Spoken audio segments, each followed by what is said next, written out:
ke bazalwane ngegama elihle lenkosi yethu uYesu Kristu. Ndiyafisa ukubalula kule cawe ukuba siqala inyanga inyanga yabafazi.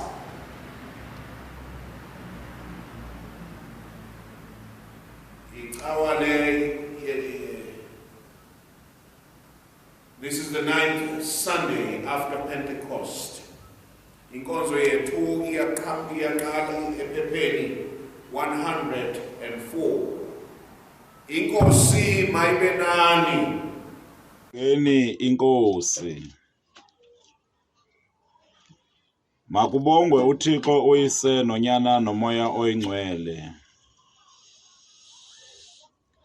Uzuko kuThixo ezulwini, uxolo ebantwini bakhe emhlabeni. Nkosi Thixo kumkani wasezulwini. Thixo ongubawo ongunaphakade. Siyakunqula, siyakubulela.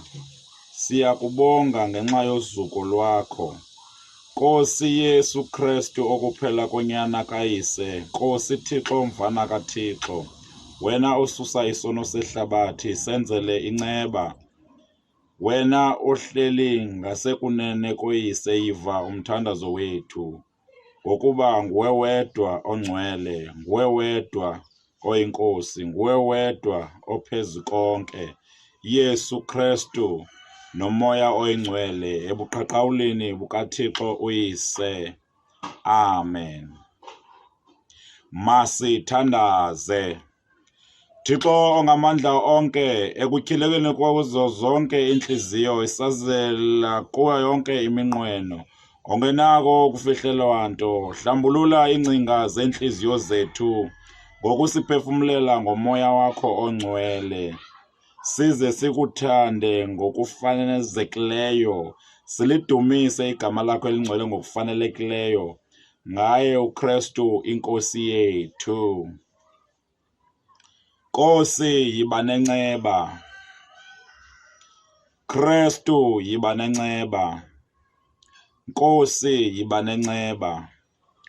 uYesu wathi uyakuyithanda inkosi uThixo wakho ngenhliziyo yakho yonke, nangomphefumulo wakho wonke, nangengqondo yakho yonke. Lo ngowokuqala nowesibini umthetho, nowesibini ufana nawo. Uyakumthanda ummelwane wakho njengoko uzithanda ngako. Kule mithetho imibini ixhomeke kunye nabaprofeti. Masivume izono zethu sizimisele ukugcina imithetho kaThixo.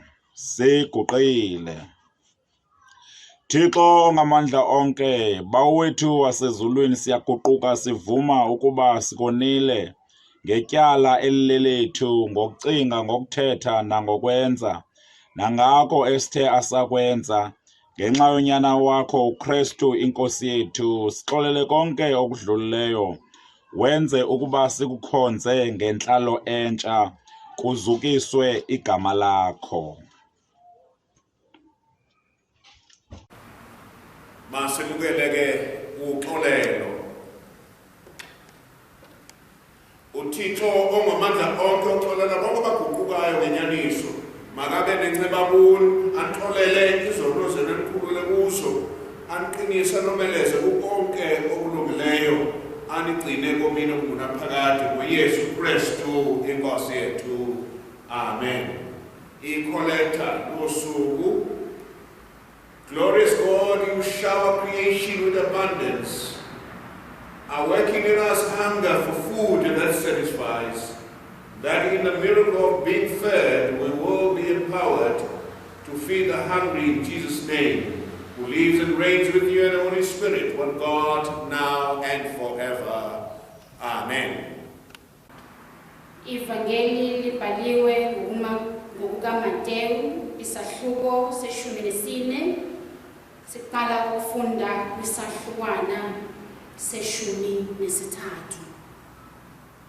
Evile ke uYesu wemka apho ngokhobe, wayendaweni eyintlango eyedwa. Zivile ke izihlwele zimlandela ngeenyawo zivela emizini. Ephumile ke uYesu wabona into eninzi yabantu, wasikwa yimfesane ngabo, wayiphilisa iminwelwe yabo. Kuthe ke kwakuhlwa, beza kuye abafundi bakhe besithi, le ndawo iyintlango, kanjalo ilixa liselidlule.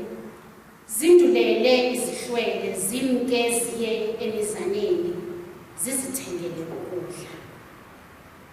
Uthe ke kubo uYesu, akufuneki ukuba zimke, zipheni nina zitye. Bathi ke bona kuye, asinanto apha ingesizo izonka ezinhlanu nentlanzi yezibini.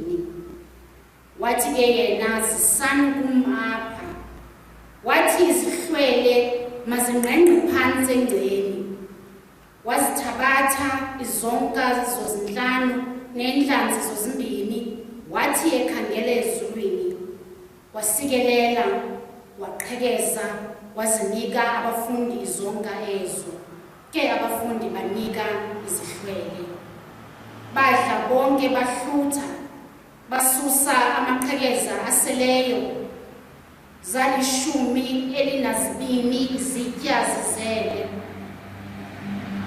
Ke kaloku abo babesidla babengamadoda akungama5,000 ngaphandle kwabafazi nabantwana. Ivangeli likaKristu leli.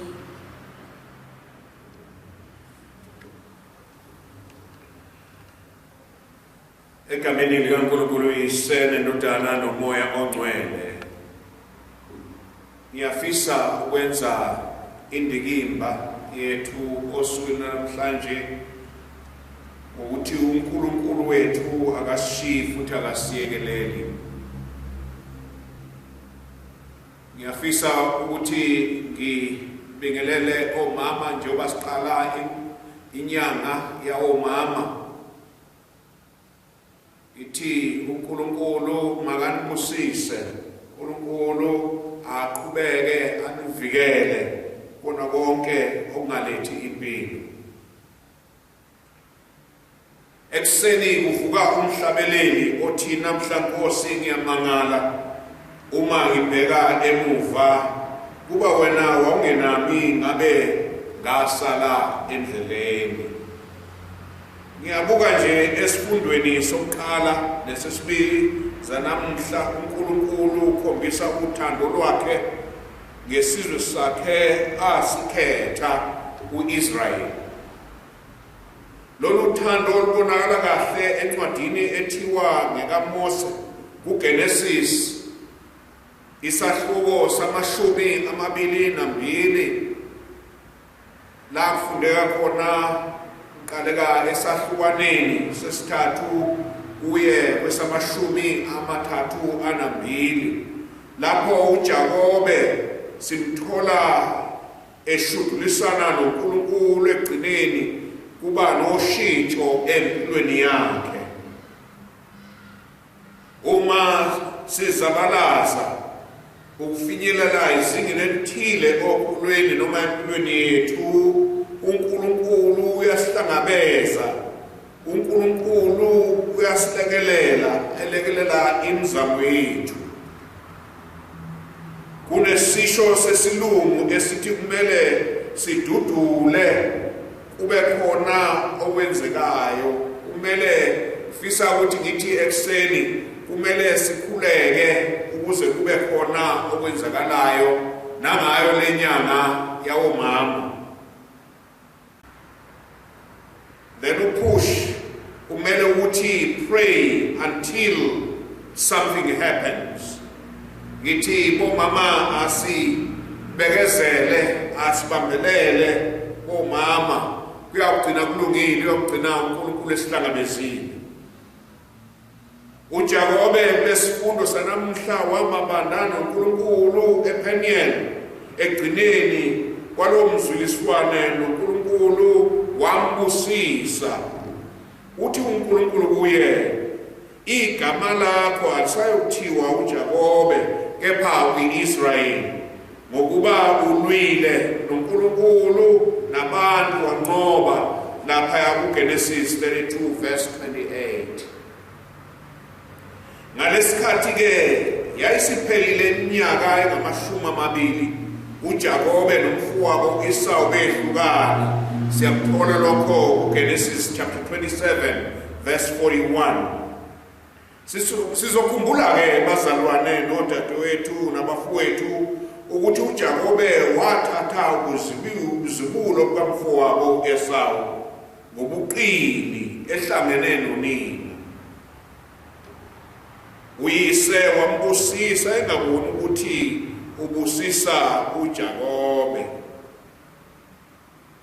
Simthola lapha esabela, ebaleka ekhaya, ubambana noNkulunkulu ukuze kuphinyika inyoni. Ubambana noNkulunkulu esithi isikhathi ecela ukuba ambusise. Egcineni liyashintsha igama lakhe. Kuyanyamezelwa kulolu kholo nasempilweni, kuyalindwa kulolu kholo. Egcineni kuyenzeka umehluko. Kungakho uPawuli ethi kanjalo uma umuntu eKristu isidalwa esisha, okwaqala kudlulile bheka sekuvele okusha. Walithola negama elisha uJakobe. Igama elidala ayiqanjwe nguyise lalichaza ukuthi ungumkhohlisi, kodwa isibusiswa sithola igama elisha uIsrayeli elichaza uNkulunkulu okhuthazelayo ongadikibali. Indawo okwenzeka kuyo yabe ibizwa ngokuthi Peniel, okuchaza ubuso bukaNkulunkulu. Ngeyindlela wabhekana ubuso nobuso noNkulunkulu ePeniel. Uma ngiqhubeka noma ngihlabela mgama esifundweni sesibili, uPawuli ubhalela ibandla laseRoma ngezindaba ezinhle nensindiso yesintu sonke, amaJuda namaGreki. Uthi kubo bonke sebeyisizwe esikhethiweyo, bangabokholwa, bangabesivumelwane, banikwe imithetho elishumi,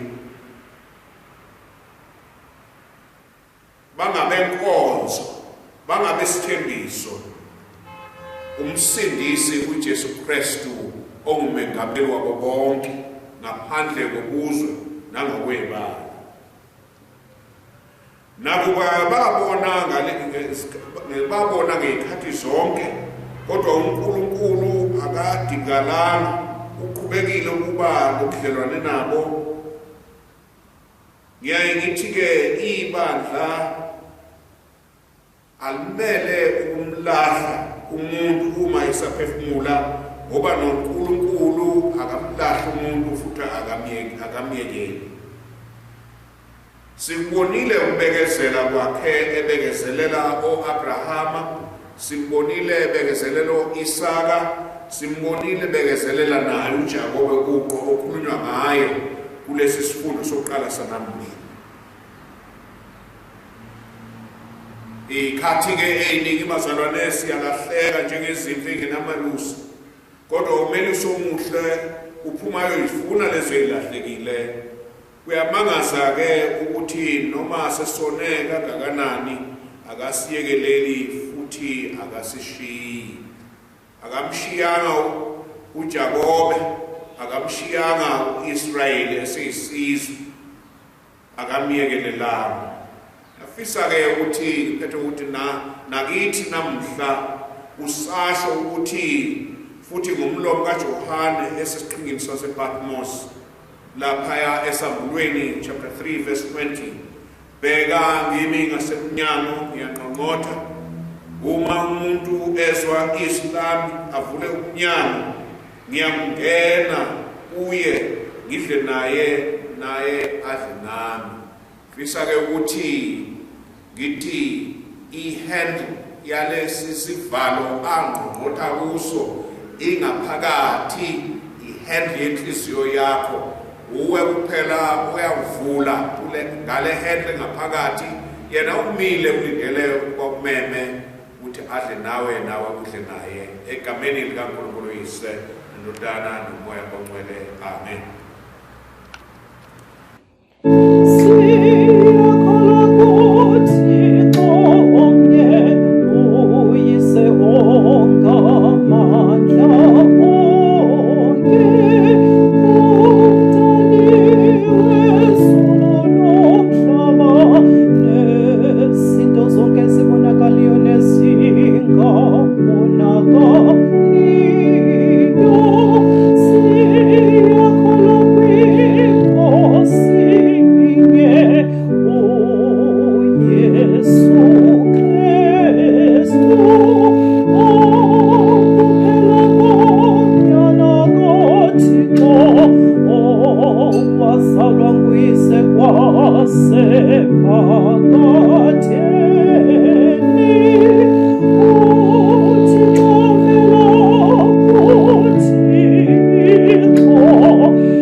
Sithandaze.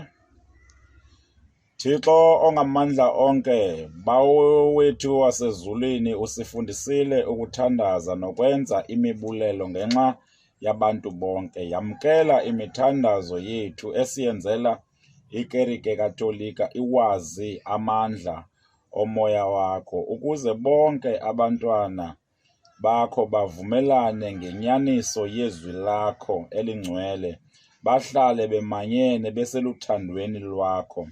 Sithandazela isicaka sethu, ubhishophi wethu kunye no-archbishop wethu, nabo bonke abalungiseleli belizwi nesakramente zakho, ukuze bathi ngentlalo nangokufundisa kwabo balubonakalise uzuko lwakho, ukuze sisondezwe kuwe zonke iintlanga.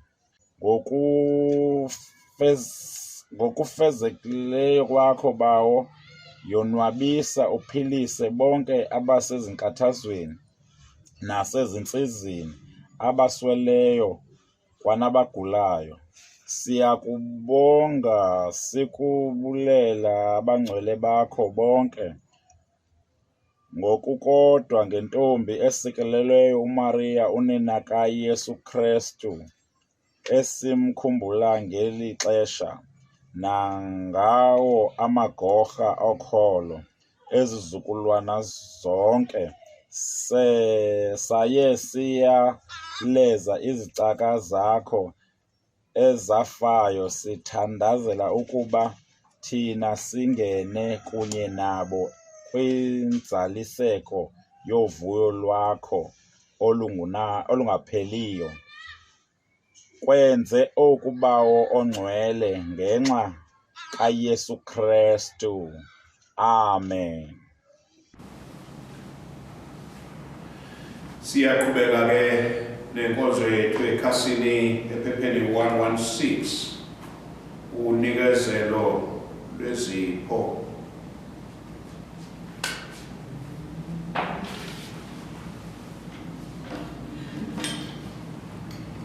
Mawubongwe wena Nkosi Thixo wendalo yonke, ngenxa yokulunga kwakho sinesonka sisinikelayo, isonka esinikezwe ngumhlaba nesenziwe izandla zomuntu, kuthi esisonka sisonka sobomi.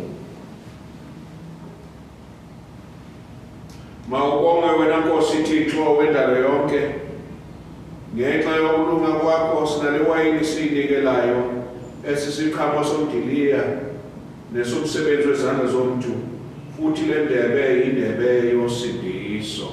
Sive Bawo wasezulwini, uze ngezwi lakho nangomoya oyingcwele usikelele ugcwalise esisonka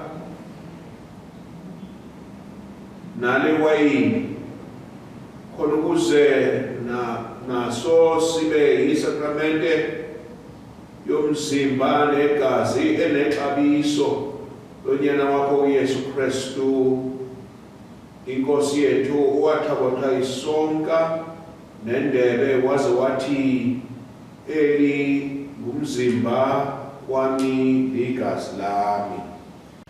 Zolani ke ngoko nazi ukuba mna ndinguThixo. Nkosi, thulisa onke amazwi enhliziyweni yami ube ngokwakho kuphela. Ngena enhliziyweni yami Nkosi Jesu, ngena enhliziyweni yami Nkosi Yesu, ngena enhliziyweni yami Nkosi Yesu. Sondelani ke nizokwamukela umzimba Nkosi yethu Jesu Kristu awunikelela nina negazi lakhe alokhisela nina. Mamukeleni ezinhliziyweni zenu ngokukholwa nibonke.